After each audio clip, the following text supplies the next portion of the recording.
আসসালামু আলাইকুম, welcome to Faiza mom USA. আশা করি সবাই ভালো আছেন। আল্লাহর রহমতে আমরাও ভালো আছি। আজকে ভিডিওতে রয়েছে মুরগি কাটা বাছা হতে রান্না করা সবটুকু মিলে আজকের ব্লগটি। তো চলুন আপনাদের সাথে শেয়ার করি।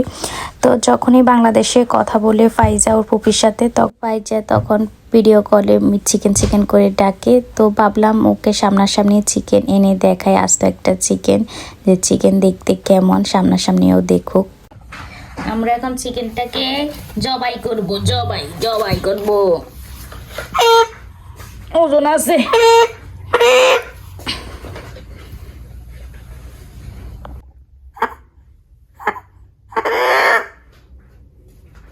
তো মুরগিটা জবাই করে দিয়েছি, এখন সুন্দর করে এটাকে ক্লিন করে নিব।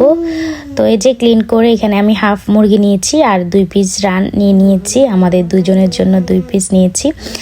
আর এখানে আজকে মাটির পাতিলে আমি এই মুরগিটা রান্না করব। তো ফার্স্টে আমি পেঁয়াজ দিয়ে দিয়েছি, পেঁয়াজটা ভেজে তারপর সব রকমের মশলা দিয়ে মশলাটা ভালো করে কষিয়ে নিয়েছি।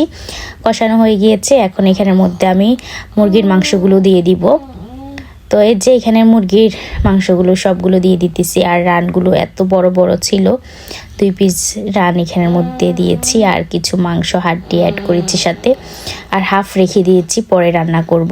তো এই যে এখানে আলু দিয়ে মুরগির ঝোল সুন্দর করে রান্না করে নিয়েছি। তো রান্না করা হয়ে গিয়েছে। আমার নিজের হাতে মুরগি জবাই করা, তারপরে মাটির পাতিলে রান্না করা অন্যরকম একটা ফিলিংস, আসলে বলে বোঝাতে পারবো না, এত বেশি ভালো লেগেছে। তো এই যে এখানে আমার সব রান্না বান্না কমপ্লিট হয়ে গিয়েছে। তো রান্না করা তারপরে ক্লিন করা অনেক সময় লেগে গিয়েছে।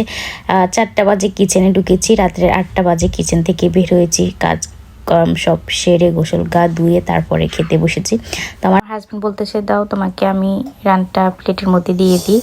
এরপরে আলু দিয়েছে, সাথে বলতেছে আরেক পিস দাও। আমি বলছি না, যেটা দিয়েছে এটাই যথেষ্ট। তো সুন্দর মতন আমরা খাওয়া দাওয়া করছি আলহামদুলিল্লাহ। সকালে আমরা 11টার দিকে নাস্তা করছি, দুপুরের কোনো খাওয়া দাওয়া হয়নি, রাতের ডিনারটাই করতেছি।